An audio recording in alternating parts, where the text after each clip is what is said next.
Hello, नमस्कार, आदाब, सत श्री अकाल। मैं वेद प्रकाश एग्जामिनेशन क्लासेस में आपका हार्दिक स्वागत और अभिनंदन करते हैं। हम लोग पॉलिटी पढ़ रहे थे। पॉलिटी की क्लास में आज हम लोग को पढ़ना है नागरिकता। क्या पढ़ना है? नागरिकता। मतलब नागरिकता क्या है? भाग 2। अभी तक हम लोगों ने भाग 1 कंप्लीट किया। भाग 1 में कहाँ से? अनुच्छेद 1 से 4 तक। क्लास शुरू करने से पहले थोड़ा सा आपके लिए मोटिवेशन। उम्र थका नहीं सकती, उम्र थका नहीं सकती, ठोकरें गिरा नहीं सकती, अगर जिद हो जीतने की तो हार भी हरा नहीं सकती। कहने का मतलब अगर जीतने की जिद है तो हार भी क्या नहीं कर सकती? हरा नहीं सकती। आइए क्लास की शुरुआत करते हैं। आज हम लोग को क्या पढ़ना है? आज हम लोग को पढ़ना है भाग 2। पॉलिटी का संविधान में क्या पढ़ना है? भाग 2।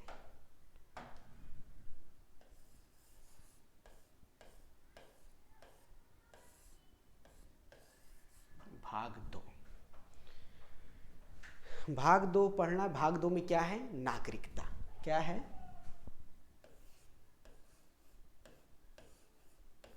नागरिकता।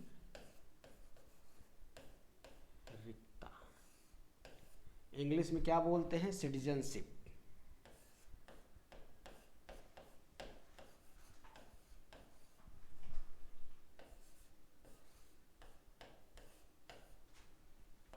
सिटीजनशिप।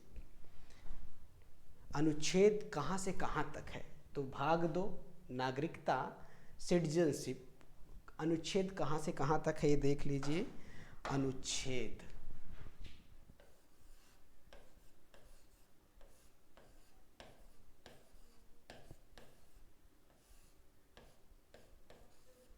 5 से 11 कहाँ तक है? 5 से 11 तक। इंग्लिश में क्या बोलते हैं? आर्टिकल।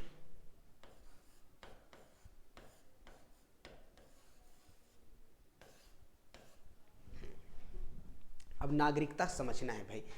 क्या है? हमने अभी तक देखिए, हमने संविधान में जो पहला भाग पढ़ा, भाग 1 में क्या था? राज्य और संघ क्षेत्र। उसमें कहाँ था? अनुच्छेद 1 से 4 तक। आज कहाँ तक है? अनुच्छेद 5 से 11 है। 5 और नागरिकता किस में है? भाग 2 में। नागरिकता पढ़ने से पहले थोड़ा सा नागरिकता को समझते हैं। नागरिकता क्या है? सिटीजनशिप क्या है? भाई देखिए, जैसे आप किसी देश या किसी भी देश में रहना, भारत या किसी देश में, तो कहने का मतलब वहाँ के जो नागरिक होते हैं, जो भारत या किसी भी देश के नागरिक को एक विशेष अधिकार प्रदान करता है। क्या करता है? नागरिकता किसी भी देश में रहने वाले नागरिक को क्या करता है? विशेष अधिकार प्राप्त करता है। वहाँ की जो मतलब जो नागरिक हैं, जो भारत, मान लीजिए भारत के नागरिक हैं, तो भारत के नागरिकों को क्या करता है? एक विशेष अधिकार प्रदान करता है। और उस विशेष अधिकार में क्या हो सकता है? वहाँ पर क्या कर सकता है? वो चुनाव लड़ सकता है। क्या कर सकता है? चुनाव लड़ सकता है, या फिर वोट दे सकता है, या फिर किसी भी नौकरी के लिए अप्लाई कर सकता है। कहने का मतलब है वहाँ पर जो भी सारे विशेष अधिकार होते हैं वहाँ के नागरिकों को क्या किया जाता है? दिया जाता है। किसमें? भारत की। जैसे मान लीजिए हम भारत के नागरिक हैं, तो क्या हम क्या बोलते हैं? हम भारत के नागरिक। तो पहली बात है नागरिकता क्या है? हाँ, वह भारत में कैसी नागरिकता है? भारत में एकहरी नागरिकता है। भारत में कैसी नागरिकता है? एकल नागरिकता है। जैसे अमेरिका और स्विट्जरलैंड, ये सब जगह क्या है? दोहरी नागरिकता है। लेकिन भारत में कैसी नागरिकता है? भारत में एकल नागरिकता है। और ये लिया कहाँ गया से? तो ये हमने एकल नागरिकता कहाँ से लिया है? ब्रिटेन से ली। जैसे संविधान में ही बहुत सारी चीज़ें हमने कहाँ से ली हैं? मतलब दूसरे दूसरे कंट्रीज से हमने क्या किया? लेके अपने अंदर शामिल किया है। तो उसी तरह नागरिकता क्या है? नागरिकता भारत में कैसी? एकल नागरिकता है। और लिया कहाँ से गया है? ब्रिटेन से लिया गया है। तो कहने का मतलब कि नागरिकता है, नागरिकता वह होती है किसी भी देश किसी भी देश या भारत की नागरिकता क्या होती है? जहाँ पर उस नागरिक को, वहाँ के नागरिक को क्या करते हैं? विशेष अधिकार क्या किए जाते हैं? प्रदान किए जाते हैं। तो भारत का नागरिक, जैसे मान लीजिए हम कहते हैं कि आई एम इंडियन, तो हम कहते हैं बाकी में भारत की नागरिकता। हम ये नहीं कहते कि हम यूपी के नागरिक हैं, बिहार के हैं, राजस्थान के, यहाँ के। क्योंकि हम क्या बोलते हैं? I am Indian. तो क्या है? हम भारत के नागरिक हैं। तो कहने का मतलब ये है कि भारत की नागरिकता कैसी है? एकल नागरिकता है। और भारत की नागरिक और क्या समझना है कि भारत की नागरिकता क्या है? जैसे मतलब है कि आप क्या दिखाते हैं? नागरिकता मान लीजिए कोई ऐसा प्रूफ देता है कि हम बता सकते हैं कि आई एम इंडियन। जैसे मान लीजिए वोटर कार्ड। वोटर कार्ड सबसे बड़ा पहचान पत्र है।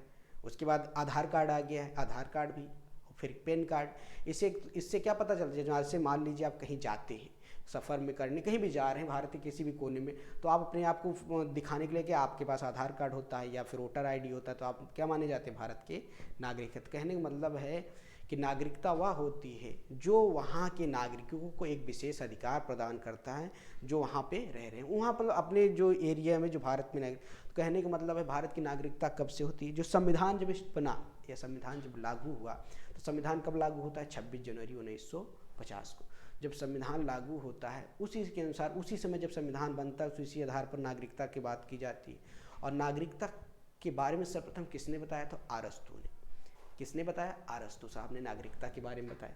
तो कहने का मतलब अब हम क्या देखेंगे, नागरिकता। देखिए नागरिकता, मान लीजिए जैसे हम ऐसा समझिए कि अगर किसी भी, मान लीजिए यही भारत में है या किसी भी देश में आप जा रहे हैं, तो वहाँ पर कितने तरह के लोग रह सकते हैं, तो मैं वहाँ पर 3 तरह के लोग हो सकते हैं। कैसे, मतलब जैसे मान लीजिए कोई भारत में आ रहा घूमने के लिए, तो क्या कहलाएगा, व्यक्ति कहलाएगा। लेकिन यहाँ पे जो रहने वाले लोग हैं वो क्या कहलाएंगे, वो नागरिक कहलाएंगे, वो सिटीजन कहलाएंगे। और क्या हो सकता है, अल्पसंख्यक, जिसे कहते हैं माइनॉरिटी। माइनॉरिटी क्या होता है, कुछ ऐसे लोग जो कि कम मात्रा में हो, जैसे मान लो हिंदू, सिख, मुस्लिम।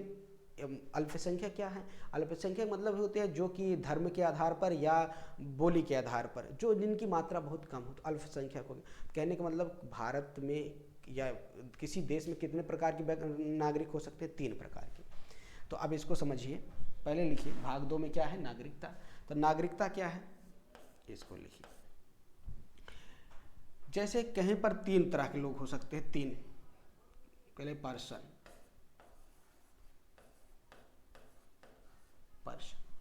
पहला पर्सन। पर्सन क्या होता है, व्यक्ति। व्यक्ति ऐसे समझिए। दूसरा क्या है, सिटीजन।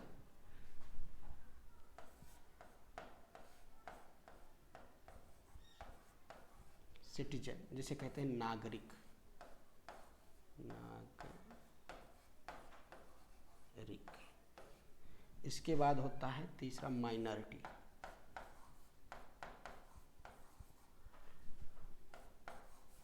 माइनॉरिटीज, ये जिसे हिंदी में कहते हैं अल्पसंख्यक।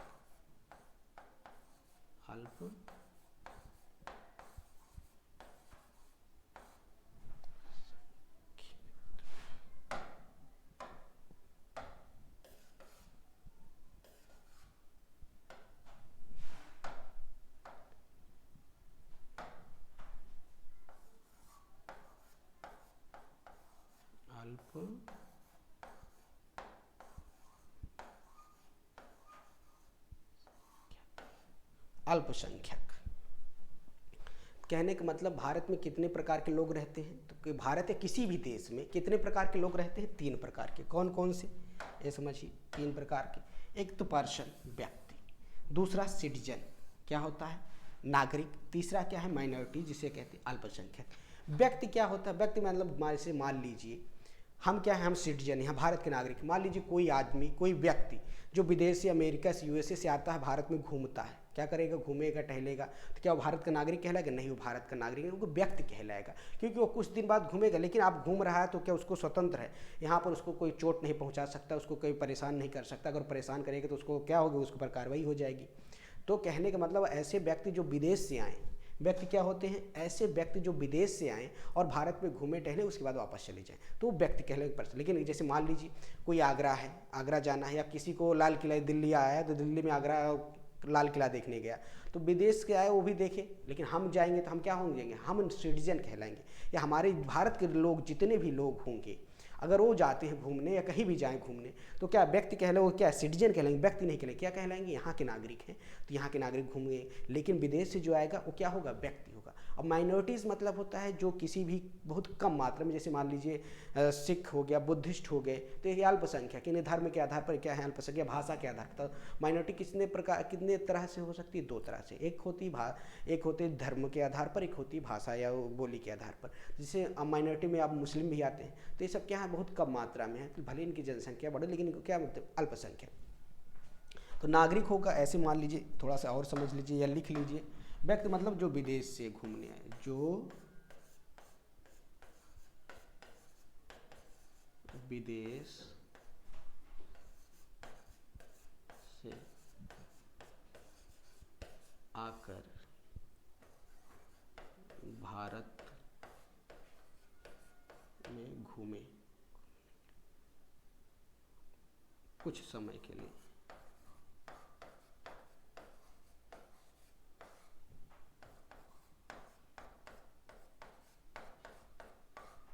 घूमने के लिए।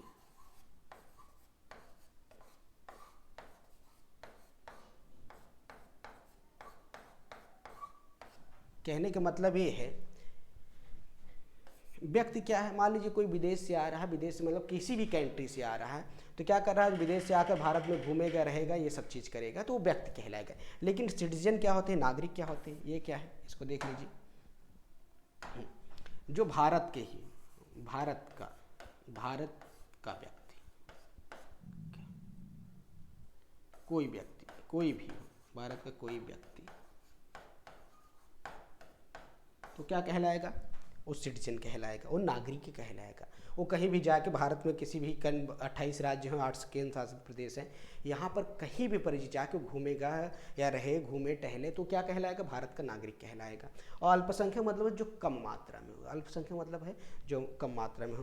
तो अब ऐसे लिख लीजिए, अगर आपको डिफिनीशन लिखनी हो नागरिकता क्या है,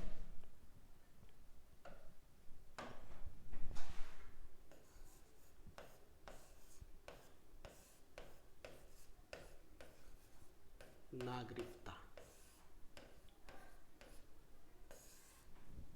सिटीजनशिप,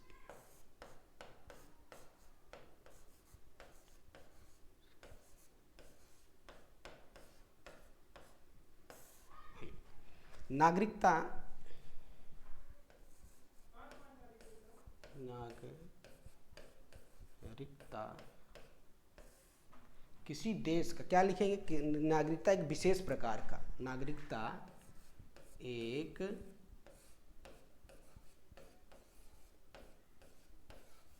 विशेष प्रकार का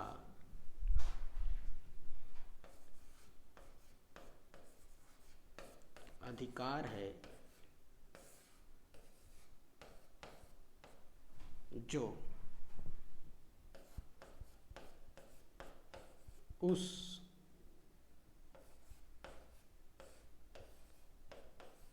देश में रहने वाले नागरिक को दिया जाता है। कहते हैं नागरिकता की अगर डिफिनीशन है, तो नागरिकता की डिफिनीशन क्या है, नागरिकता एक विशेष प्रकार का अधिकार है जो उस देश में रहने वाले व्यक्ति को दिया जाता है। तो नागरिकता का मान लो इसके कैसे प्रूफ करेंगे, आधार कार्ड, पैन कार्ड, इसके आधार पर हमें क्या होते प्रमाण पत्र दिया जाता है और कहा जाता है कि हम भारत के नागरिक हैं। और दूसरी चीज़ है क्या, किस तरह का अधिकार, कैसे अधिकार दिया जाता है, अधिकार क्या हो सकता है, जैसे चुनाव लड़ने का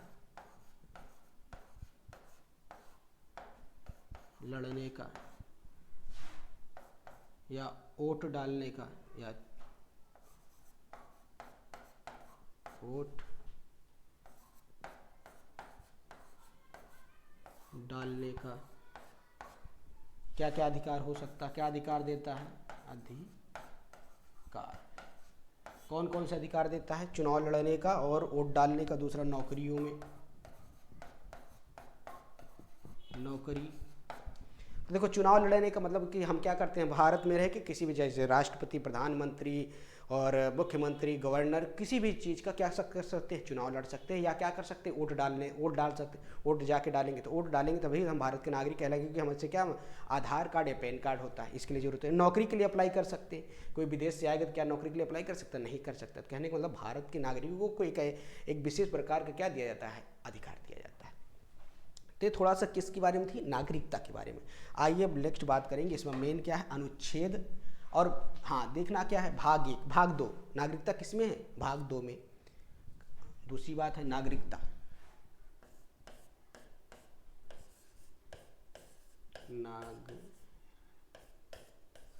नागरिकता किसमें है संविधान के? भाग 2 में। किसमें है? भाग 2 में। अनुच्छेद कहाँ से कहाँ तक है? अनुच्छेद 5 से 11 तक है। अनुच्छेद कहाँ से? 5 से 11। पहली बात तो क्या करना है आपको ये पता होना चाहिए, आपके एग्जाम में यही पूछ लेता है कि नागरिकता किस भाग में है, तो नागरिकता भाग 2 में है। किस अनुच्छेद कहाँ से कहाँ तक है? तो अनुच्छेद 5 से 11 तक है। ठीक है। और भारत में कैसी नागरिकता है ये देख लीजिए। भारत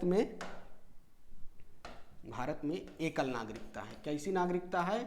एकल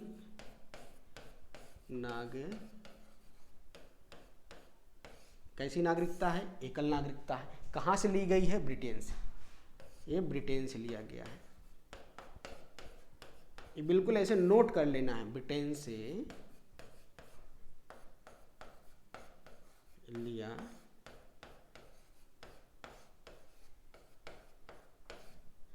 कहाँ से लिया गया है? ब्रिटेन से। कहने का मतलब भारत में कैसी नागरिकता है? भारत में आपसे पूछा जाए भारत में एकल नागरिकता। एकल नागरिकता का मतलब ये है कि मान लीजिए आप भारत के हैं, भारत में एकल नागरिक मतलब जैसे भारत में कितने राज्य हैं? 28 राज्य हैं। और कितने केंद्र शासित प्रदेश है? 8 केंद्र शासित प्रदेश है। इसके पहले आपने पढ़ा था भाग 1 में ही। तो आप भारत के अगर नागरिक हैं तो आप इस 28 राज्य में और ये 8 केंद्र से कहीं भी जाके रह सकते हैं, घर बना सकते हैं और व्यवसाय कर सकते हैं, कहीं भी जाके। कहने का सेंस ये है कि एकल नागरिकता का मतलब ये है कि आप जाके कहीं भी जाके भारत के किसी छोर में, नॉर्थ ईस्ट वेस्ट, कहने का मतलब भारत कैसा है देखिए,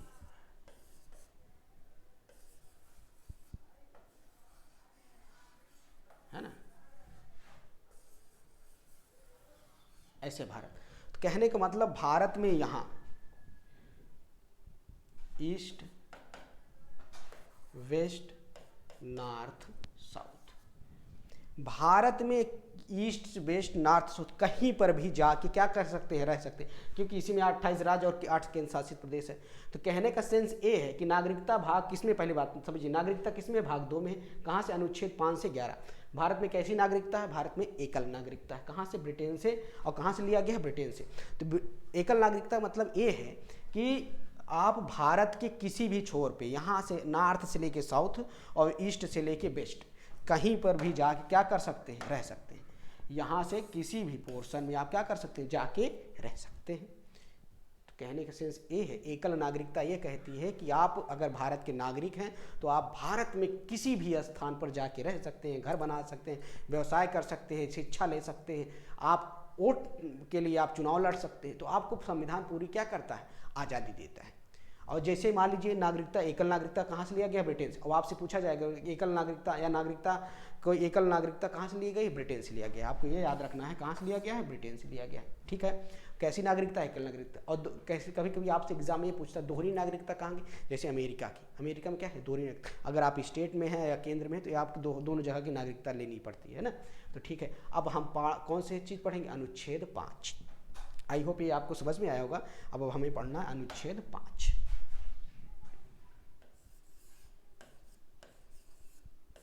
अनुच्छेद 5 इंग्लिश में क्या बोलते हैं भाई?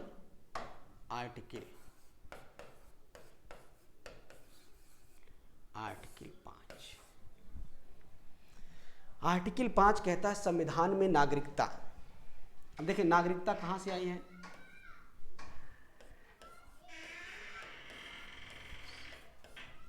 संविधान में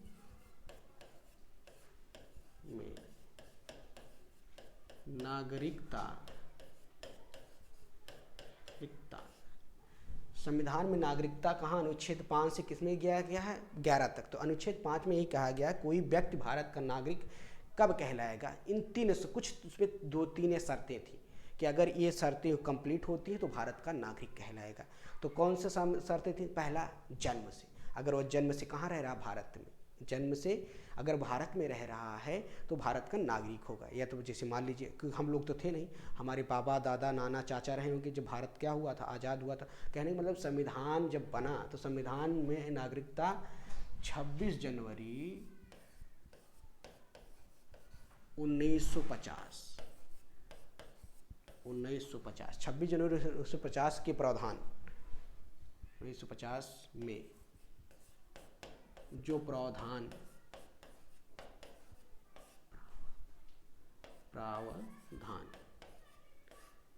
के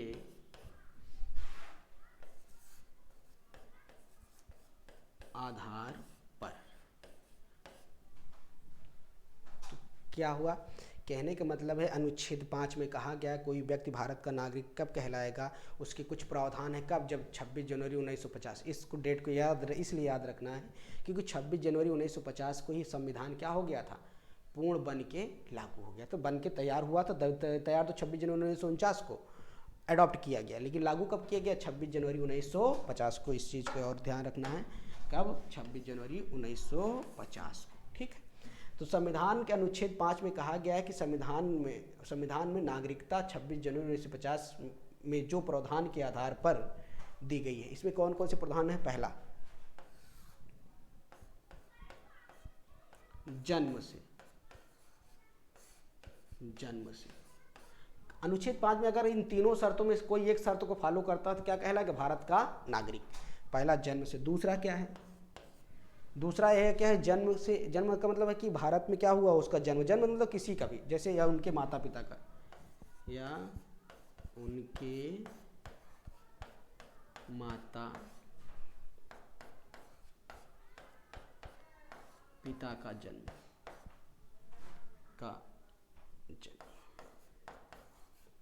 और तीसरा क्या है, तीसरा ये है जब संविधान लागू हुआ, क्या है,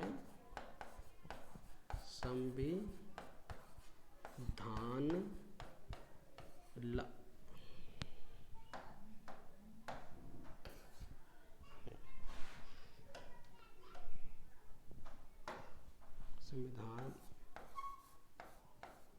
लागू होने के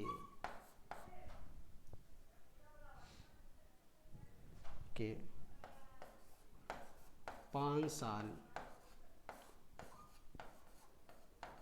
पहले से भारत में रह रहा हूँ।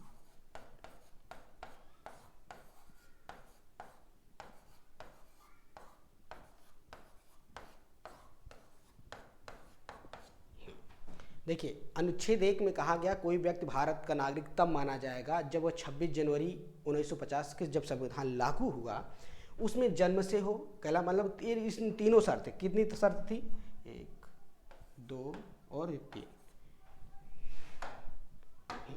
अगर इन तीनों शर्त में से कोई एक शर्त इसके पास है तो भारत का क्या होगा, नागरिक माना जाएगा। तो कहला क्या है, जन्म से। अगर उसका जन्म मतलब है ये समझिए कि जैसे हमारे माता पिता, हमारे दादा वादा यहाँ पर अगर यहीं पे रह रहे हों तो उसी आधार पर हमें क्या होगा, क्योंकि हम तो थे नहीं उस समय जब संविधान बना, 26 जनवरी 1950 को बना, तो हमारे दादा या आजा बाबा जो भी रहे होंगे, किसी के भी, तो उनका जब जन्म यहाँ है तो उस आधार पर हम क्या, बस इतना जान लीजिए अनुच्छेद 5 में कहा गया है ये अगर किसी भी व्यक्ति के पूर्वज या दादा नाना चाचा जो भी भारत में जन्म लिए हो, भारत के क्या कहलाएंगे, नागरिक कहलाएंगे। या संविधान लागू इस चीज़ को, माता पिता का जन्म हुआ हो। या तीसरी चीज़ क्या है, संविधान लागू होने के 5 साल पहले से कहाँ रह रहे हो, भारत में रह रहे हो।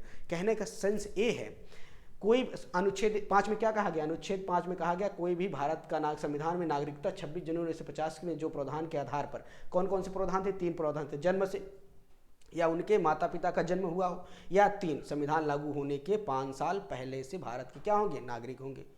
ठीक, तो ये किसमें क्या कहा गया है, इसमें अनुच्छेद 5 में। कहने का मतलब अनुच्छेद 5 में ये कहा गया है कोई व्यक्ति जो भारत में जन्म लिया हो भारत का क्या कहलाएगा, नागरिक कहलाएगा। या तो संविधान लागू होने, संविधान कब लागू हुआ, 26 जनवरी 1950 को जब लागू होता उसके 5 साल पहले से कहाँ रह रहा हो, भारत में रह रहा हो। या तो उनके माता पिता का जन्म हुआ तो क्या कहलाएगा, नागरिक कहलाएगा। इनमें से अगर किसी तीनों शर्तों में से एक शर्त को फॉलो करता है या शर्त लागू होती है तब वो क्या कहलाएगा, भारत का नागरिक कहलाएगा। किसमें कहा गया, अनुच्छेद 5 में। ठीक, आई होप कि ये समझ में आया होगा। दूसरी चीज़ इसमें देखिए, जैसे मान लीजिए कोई व्यक्ति यहाँ पर जन्म लिया हो लेकिन वो विदेश में, जैसे मान लीजिए जो संविधान बन रहा होगा, संविधान को आज़ाद या भारत को आज़ाद होने से पहले बहुत सारे लोग इसमें काम कर रहे थे, बहुत सारे लोग क्या कर रहे थे विदेश में जा के, जैसे कि एनी बेसेंट थी, ये सभी लोग क्या करते, विदेशी लोग थे लेकिन यहाँ पर आके भारत के लिए क्या कर रहे थे, लड़ाई लड़ रहे थे। तो ये सभी भारत के नागरिक कहलाएंगे। ये सभी क्या करेंगे, जो मान लीजिए कोई भी जाके भारत से भी बाहर रह रहा हो, वो भी क्या कहलाता, अभी भारत का नागरिक कहलाता। तो ये सब उस समय की स्थिति को देखते हुए, किस समय की, जब संविधान बन रहा था, उस संविधान को बनने के बाद की स्थिति के आधार पर इन सारी चीज़ नागरिकता। उसे भी आपको एक चीज़ ध्यान रखना है, नागरिकता का कोई बहुत ज़्यादा उसमें रोल नहीं था, मतलब कि उस समय बहुत ज़्यादा इसके प्रावधान नहीं किए गए थे, कोई नियम नहीं बनाए गए थे। लेकिन जिस समय भारत का विभाजन हो रहा था या संविधान बन रहा था, उसको देखते हुए, उस समय को देखते हुए संविधान में कुछ अनुच्छेद बनाए गए, और जो 5 से 11 तक उस आधार पर नियम बना दिए गए कि भारत का नागरिक कैसे कहलाया जाएगा। ठीक, तो पहला अब अनुच्छेद 5 में कहा गया है, संविधान में नागरिकता 26 जनवरी 1950 में जो प्रावधान के आधार पर, प्रावधान क्या था, या तो जन्म से, या तो उनके माता पिता का जन्म हुआ, या तीसरा संविधान लागू होने से 5 साल पहले भारत का क्या कहलाएगा, नागरिक कहलाएगा। तो इसके बाद क्या आता, अनुच्छेद 6, अनुच्छेद 6, अनुच्छेद 6 इंग्लिश में क्या बोलते हैं, आर्टिकल 6। हाँ, इसको समझिए। देखिए ये उस समय बना, देखिए आर्टिकल 6 और 7 को बस इतना जान रखना, कोई बहुत ज़्यादा इसका इम्पोर्टेंट नहीं है। ये जब संविधान बना तो संविधान के उस में क्या हो गया, 1947 में भारत और पाकिस्तान का विभाजन हो गया। तो अब ये देखना, अनुच्छेद 6 कहता है, क्या कहता है भाई, कि पाकिस्तान से उस समय क्या था, बंटवारा हुआ। बंटवारा कब होता है, 1947 में। संविधान हमारा भारतीय संविधान कब लागू होता है, 26 जनवरी 1950 को। अब अनुच्छेद 6 ये कहता है कि कोई भी व्यक्ति अगर पाकिस्तान से भारत में आया है, भारत का विभाजन हो गया, कब हुआ, 1947 में। कह रहा है अनुच्छेद, इसको इम्पोर्टेंट इतना है, बस इतना ध्यान रखना है कि कोई व्यक्ति अगर पाकिस्तान से भारत में आ गया है तो भारत का नागरिक कहलाएगा। किस अनुच्छेद में कहा गया है, अनुच्छेद 6 में कहा गया है। अब इसी से अनुच्छेद 7 भी समझ लीजिए। जैसे जब विभाजन हो रहा था, किसका, भारत और पाकिस्तान का, जब विभाजन हो रहा था तो कुछ लोग क्या किए, पाकिस्तान से भारत आए, लेकिन कुछ लोग भारत से भी कहाँ गए, पाकिस्तान में गए। लेकिन मान लीजिए, जैसे मान लीजिए अब हम 2 लोग हैं भाई, भारत का विभाजन हुआ, हम क्या किए, पाकिस्तान में चले गए, और आप क्या किए, पाकिस्तान से भारत में आ गए। तो आप जब भारत में आ गए तो आप भारत के क्या हो गए, नागरिक माने गए। लेकिन मान लीजिए हम चले गए, लेकिन वहाँ की कंडीशन देखते हुए वहाँ पर बहुत सारा क्या हुआ, अत्याचार, परेशान हो के फिर भी हम क्या हो गए, फिर भारत में आए, तो फिर भी हमको क्या हो गई, भारत की फिर भी हमको नागरिकता दी गई। ठीक, तो अनुच्छेद 6 में कहा गया है, जो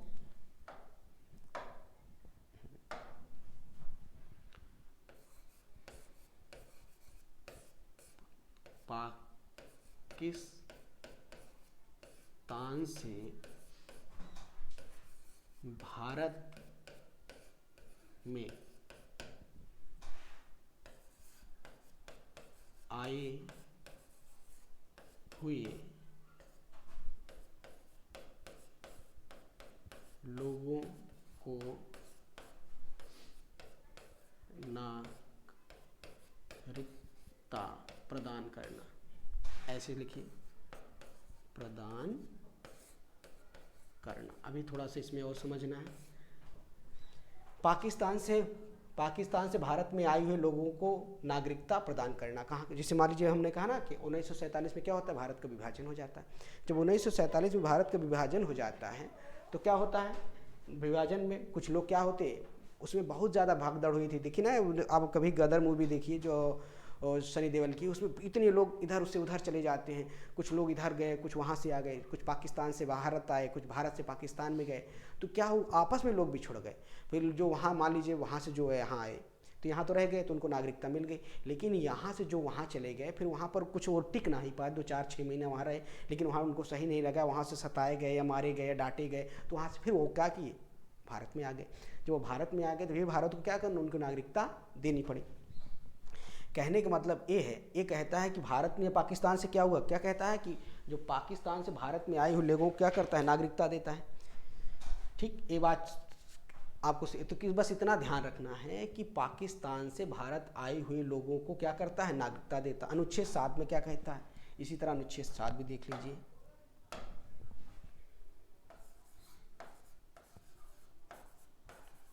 अनुच्छेद 7।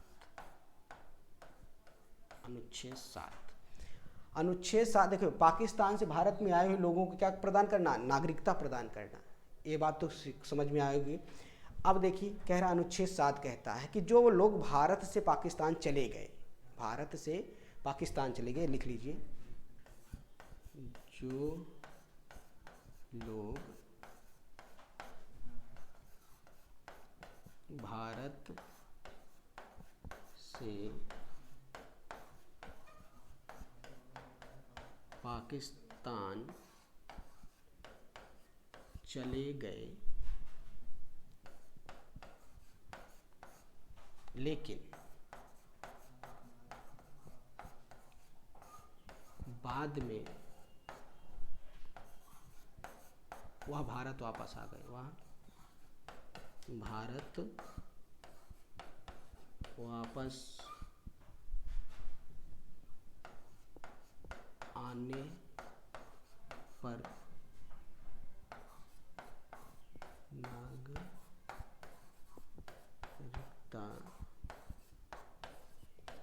प्रदान करना। अब ऐसे समझिए, देखिए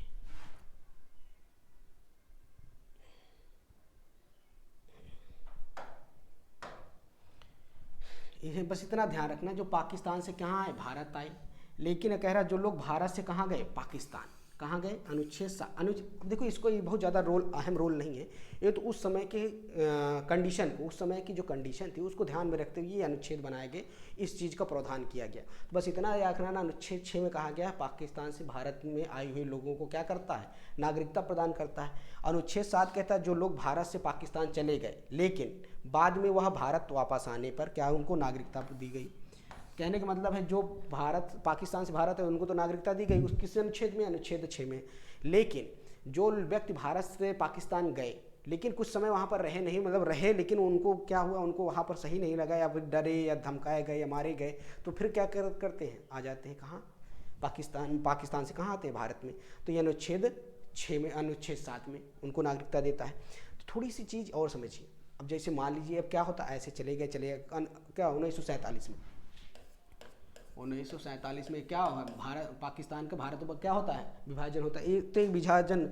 लेकिन अब देखिए अब ऐसा होता रहा था, तो देखिए ये हुआ कि भाई कुछ लोग चले गए, चले आ रहे हैं, चले गए, तो ऐसे नागरिकता नहीं दी जा रही थी। तो वो अब क्या होता है 19 जनवरी या 19 जुलाई को, अब इसको थोड़ा सा नोट करके लिखिए, नोट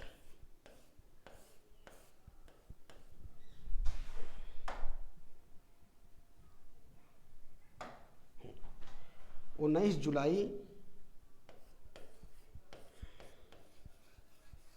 1948, हाँ इसको ध्यान रखना है, 19 जुलाई 1948। भारत का विभाजन कब होता है? 1947 में। अनुच्छेद 6 क्या कहता है? अनुच्छेद 6 कहता है कि पाकिस्तान से भारत आए हुए लोगों को क्या करना है? नागरिकता प्रदान करता है। ठीक है, प्रदान किया। अनुच्छेद 7 कहता है जो लोग भारत से पाकिस्तान गए लेकिन बाद में क्या हो गए? भारत आ गए, तो उनको भी नागरिकता प्रदान करता है। तो इस सब कंडीशन को देखते हुए 1 साल बाद, भारत के विभाजन के 1 साल बाद सरकार ने एक नियम बना दिया। क्या? परमिट नियम। क्या बोल दिया?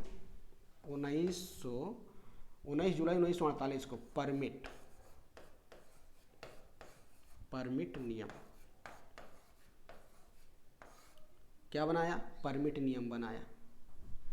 क्या बनाया भाई? परमिट नियम बनाया। परमिट नियम का मतलब क्या समझना, इसको थोड़ा समझिए। एक परमिट नियम बनाया। परमिट नियम में कहा गया भाई मान लीजिए आप भारत से कहाँ जा रहे हैं? पाकिस्तान में, तो आप यहाँ पर लिख के जाइए। क्या करिए? लिख के जाइए कि भाई, ताकि आप क्या कर रहे, यहाँ से चले गए फिर आएंगे तो फिर हम आपको नागरिकता देनी पड़ेगी। तो इसीलिए आप यहाँ एक परमिट बना दिया गया कि आप भारत में जो सरकारी उसमें अधिकारी थे उनसे आप क्या करिए? लिखवाइए, परमिट भर के जाइए, यहाँ से परमिट भरिए, आप पाकिस्तान जाइए। फिर आप यहाँ से जब वहाँ जाके रहेंगे तो आपको 6 महीना बाद नागरिकता यहाँ की ख़त्म कर दी जाएगी। या तो आप मान लीजिए, जैसे मान लीजिए 19 जुलाई को, या तो आप पाकिस्तान से कहाँ आ रहे हैं? भारत आ रहे हैं, तो पाकिस्तान से भारत आ रहे हैं तो वहाँ भी अधिकारी है, तो वहाँ से भी लिखा के लाइए, वहाँ से वहाँ परमिट भर के आप यहाँ आए थे, तो आपको 6 महीने बाद परमिट। अब कहने का मतलब है परमिट नियम थोड़ा सा देखिए, हाँ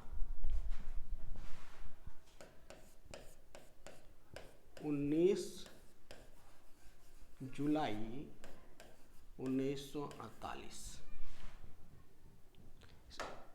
भारत विभाजन के 1 साल बाद, 1 साल बाद क्या हुआ था? परमिट नियम, परमिट रूल, जिसे कहते हैं परमिट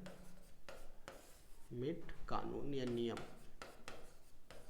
बनाया गया कि भाई अगर आप भारत से पाकिस्तान जाते हैं तो आप क्या करिए, यहाँ से लिख के जाइए या रिटर्न भर के जाइए, पेपर जैसे कहते हैं ना, एक फॉर्म भरिए, परमिट भरिए कि हम कहाँ जा रहे हैं, पाकिस्तान जा रहे हैं। तो परमिट भर दिए, ठीक है आप जाते, तो वहाँ 6 महीना बाद आपकी नागरिकता ख़त्म कर दीजिए। या तो आप क्या करते हैं, वहाँ से आते हैं तो वहाँ भी अधिकारी होते हैं, वहाँ से लिखा के लाइए, फिर यहाँ जब आते तो उनको 6 महीना बाद क्या होता है, 6 मंथ लिख लीजिए, 6 माह बाद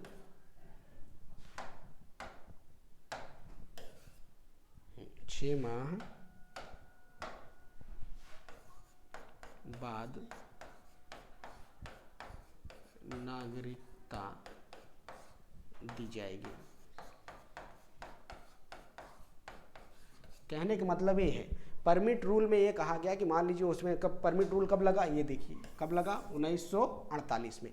तो इस रूल में बस ये था कि भाई अगर आप कहीं, अब आप पाकिस्तान से भारत आ रहे हैं तो वहाँ भी आप परमिट भर के आइए, ताकि क्योंकि आप वहाँ से भर के आएंगे तो जैसे नहीं चले गए ऐसा नहीं, आप परमिट भर के आइए, आप 6 महीना जब यहाँ रहेंगे तो आपको नागरिकता अपने आप दे दी जाएगी। या तो आप भारत से पाकिस्तान गए, जब आप भारत से पाकिस्तान गए फिर भी आप यहाँ लिख के जाइए और यहाँ के बाद नागरिकता आपकी ख़त्म कर दिया, या 6 महीने बाद आपको नागरिकता। कहने का मतलब परमिट नियम लग गया, कब लगा, 1948 में। अब देखिए नेक्स्ट है अनुच्छेद 8।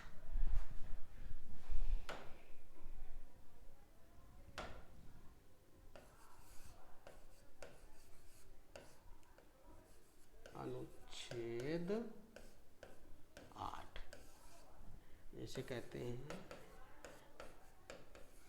आर्टिकल 8।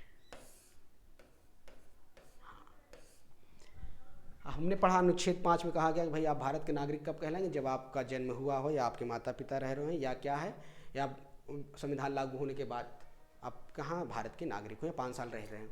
अनुच्छेद 6 में कहा गया जो भारत से कहाँ गया, जो पाकिस्तान से भारत आए हैं। अनुच्छेद 7 में कहा गया जो भारत से पाकिस्तान गए लेकिन वहाँ से फिर वापस है, उनको नागरिकता दी गई। अनुच्छेद 8 में क्या है, जैसे मान लो अनुच्छेद 8 थोड़ा समझिए, जैसे मान लीजिए आपके फादर या आपके पेरेंट्स क्या हो, किसी भी काम से कम अमेरिका गए या कहीं भी गए, किसी भी दूसरी कंट्री में गए, विदेश में गए, अब वहाँ जाके रह रहे हैं, लेकिन वो क्या कहलाएंगे, भारत के नागरिक कहलाएंगे। तो अनुच्छेद 8 में कहा गया कोई व्यक्ति विदेश में जाके रह रहा हो, अगर उसके बच्चे भी जन्म ले तब भी वो क्या कहलाएंगे, भारत के नागरिक कहलाएंगे। ठीक है,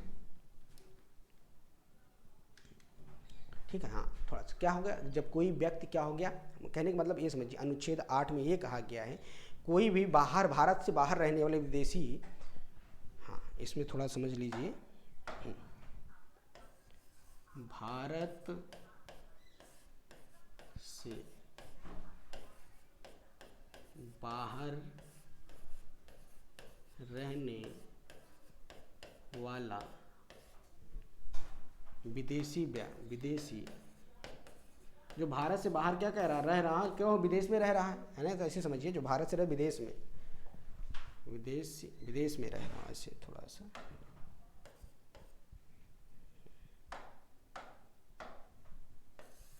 विदेश में रह रहा हो तो उसके बच्चे जो पैदा होंगे,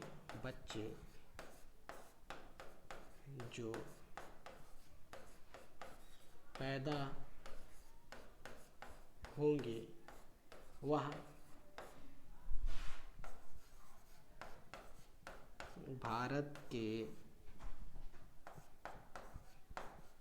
नागरिक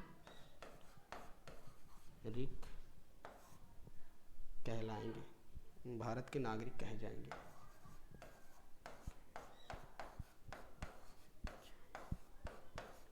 तो अनुच्छेद 8 में बस इतना कहा गया, मान लीजिए कोई व्यक्ति कहाँ रह रहा, विदेश में रह रहा, अगर उसके बच्चे कोई जन्म लेता है, उसके बच्चे जन्म लेते हैं तो भी क्या कहलाएंगे, भारत के नागरिक कहलाएंगे। किसमें कहा गया, अनुच्छेद 8 में।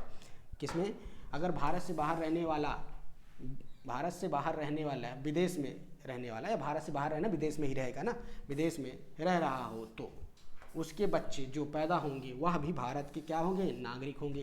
किस अनुच्छेद में कहा गया, अनुच्छेद 8 में कहा गया। इसके बाद क्या आता है, अनुच्छेद 9, फटाफट देखिए।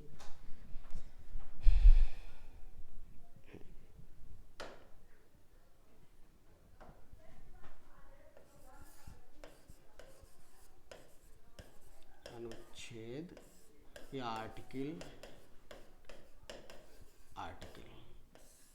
कौन सा, 9।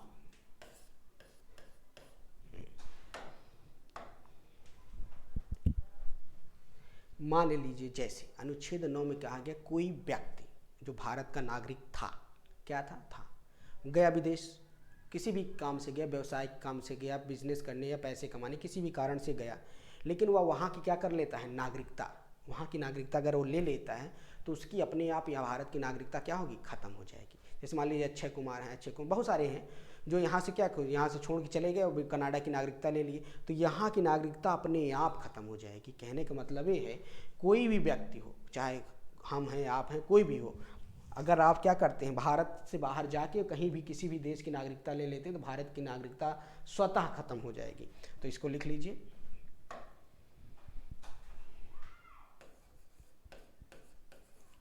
कोई व्यक्ति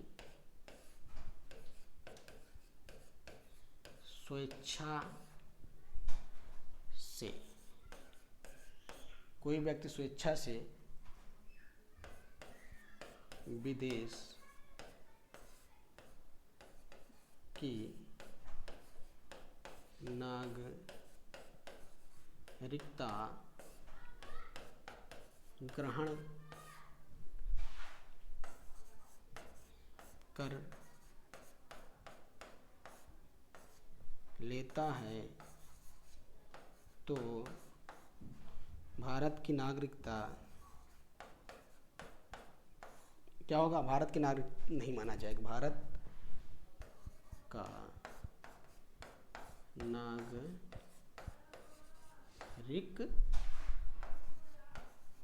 नहीं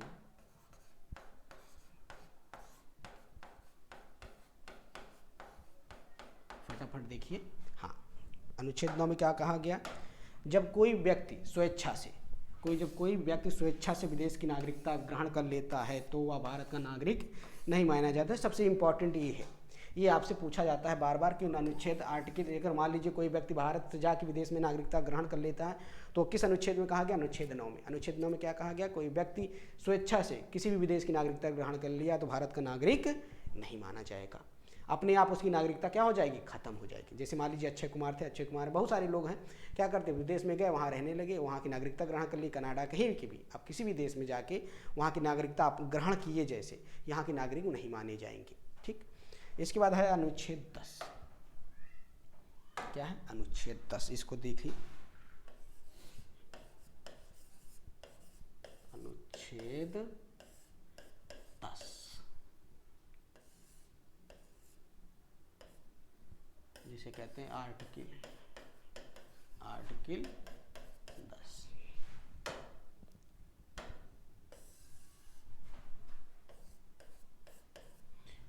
इसको थोड़ा सा ध्यान देना है। मान लीजिए जैसे संसद है, क्योंकि नागरिकता पे कानून कौन बनाता है, संसद। नागरिकता पे कानून कौन बनाता है, संसद। तो संसद क्या है, किसी भी भारत के नागरिक की नागरिकता अपने आप खत्म नहीं कर सकता, उसको कोई प्रावधान नहीं है किसी व्यक्ति की नागरिकता क्या कर दे, खत्म कर दे। तो कहने का मतलब अनुच्छेद 10 में बस इतना कहा गया है, कोई व्यक्ति क्या होगा, भारत की नागरिकता नहीं खत्म कर पाए, संसद भारत किसी भी व्यक्ति की नागरिकता क्या करेगा, नहीं खत्म कर सकता है। अगर ख़त्म भी करेगा तो किस कारण से, मान लीजिए जैसे आप किसी भी भारत के प्रति कोई देशद्रोह का काम करिए तो उस तब ही उसकी नागरिकता क्या कर दी जाए, ख़त्म की जा सकती है। कहने का मतलब है अनुच्छेद 10 में कहा गया है कि संसद किसी भी व्यक्ति की नागरिकता को नहीं ख़त्म कर सकता है।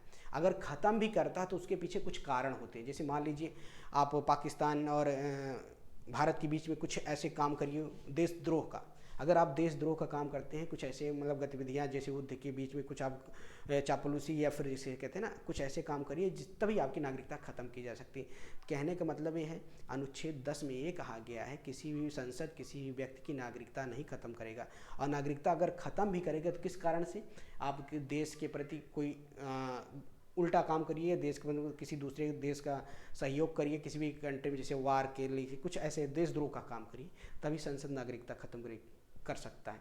तो अनुच्छेद 10 में कहा गया है कि कोई किसी भी व्यक्ति की नागरिकता क्या कि वो जी नहीं खत्म किए, ऐसे लिखे संसद द्वारा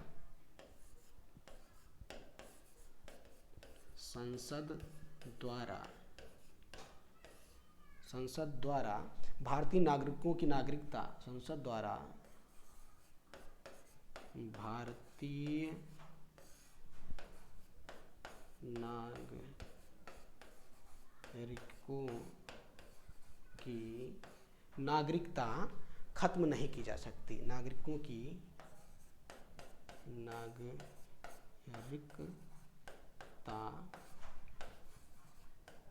खत्म नहीं की जा सकती है। कहने का मतलब ये है कि किसी भी व्यक्ति की नागरिकता नहीं खत्म की जा सकती, और नागरिकता के नियम कौन कौन बनाता है, संसद बनाती है। तो कहने का मतलब संसद भारतीय नागरिकों की नागरिकता खत्म नहीं कर सकती है। किस अनुच्छेद में कहा गया, अनुच्छेद 10 में कहा गया। या आप इसको किसी व्यक्ति की नागरिकता अपने आप खत्म नहीं हो सकती है, या नागरिकता तब तक बना रहेगा, नागरिकता पर तब तक बना रहेगा जब तक कोई उल्टा पुल्टा काम ना करे। उल्टा पुल्टा मतलब कि किसी दूसरी कंट्रीज को किसी अपने देशद्रोह का काम करे। तो कहने का मतलब है अनुच्छेद 10 में क्या है, हाँ, भारत क्या कर सकती, संसद भारतीय नागरिकों की नागरिकता खत्म नहीं की जा सकती। नागरिकता भारत के किसी भी नागरिकों की नागरिकता जल्दी खत्म नहीं की जा सकती। अगर खत्म भी की जाएगी तो उसके पीछे कोई ना कोई कारण क्या होगा, भारत में देशद्रोह का काम करे, अपने देश में रहे कि अपने देश के साथ गद्दारी करे, तो ऐसे लोगों की नागरिकता खत्म की जा सकती है, वो बहुत रेयर केस में, है ना। तो कहने का सेंस है अनुच्छेद 10 में क्या कहा गया, अनुच्छेद 10 में कहा गया संसद द्वारा भारतीय नागरिकों की नागरिकता खत्म नहीं की जा सकती। अब आपको लास्ट बचता है अनुच्छेद 11, इसको बहुत समझना, यही मेन इंपॉर्टेंट। अनुच्छेद 11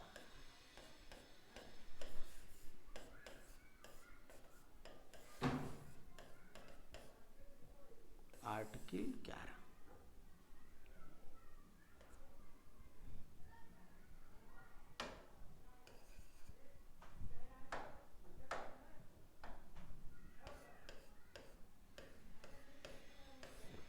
आर्टिकल 11 में क्या कहा गया है, आर्टिकल 11 में कहा गया है किसी भी नागरिकता संबंधी कानून जो बनाएगा, कौन बनाएगा, संसद बनाएगी। कहने का मतलब है अनुच्छेद 11 में संसद को यह अधिकार दिया गया है कि उसके विषय में क्या करे, कानून बनाए। इतना बस याद रखना है कि नागरिकता अनुच्छेद, किस अनुच्छेद में कहा गया है, संसद नागरिकता संबंधी कानून बनाएगा, किसमें, अनुच्छेद 11। तो संसद क्या करेगी, संसद नागरिकता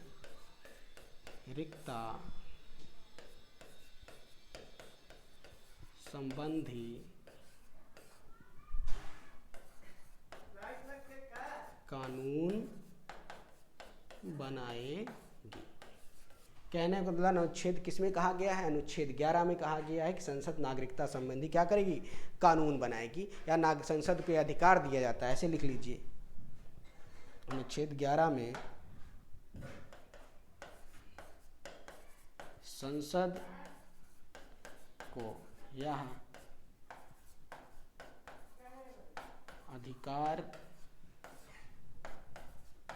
दिया जाता है कि नागरिकता संबंधी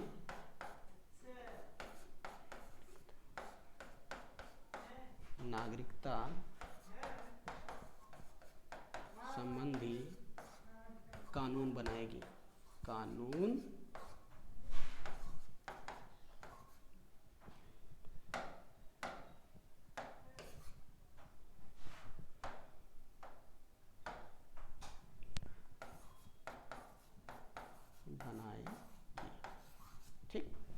हाँ, तो आर्टिकल किसमें, अनुच्छेद 11 याद रखना है। अनुच्छेद 11 में, अनुच्छेद 11 में क्या क्या है, संसद नागरिकता संबंधी कानून बनाएगी, या संसद को यह अधिकार दिया जाता है कि वह नागरिकता संबंधी क्या करेगी, कानून बनाएगी।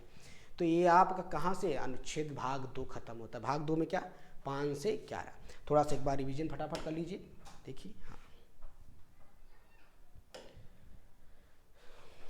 अनुच्छेद से 5 से 11 का भारत के पर्सन क्या होते हैं। दूसरा क्या है,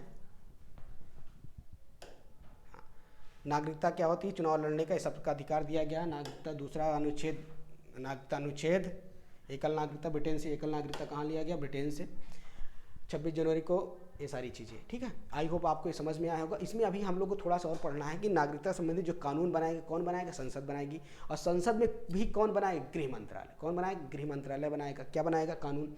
तो अभी जो हम लोग इसमें कोरोना से पहले या उसके बाद भी बहुत सारा वो मैटर चल रहा था कि एनआरसी और सीएए क्या है। तो ये सारी चीज़ें हम लोग आगे डिटेल में थोड़ा सा पढ़ेंगे। आज तक की क्लास के लिए यहीं तक। आपको अगर आई होप समझ में आया हो, गया मज़ा आया हो, तो चैनल को लाइक करें, सब्सक्राइब करें। Thank you.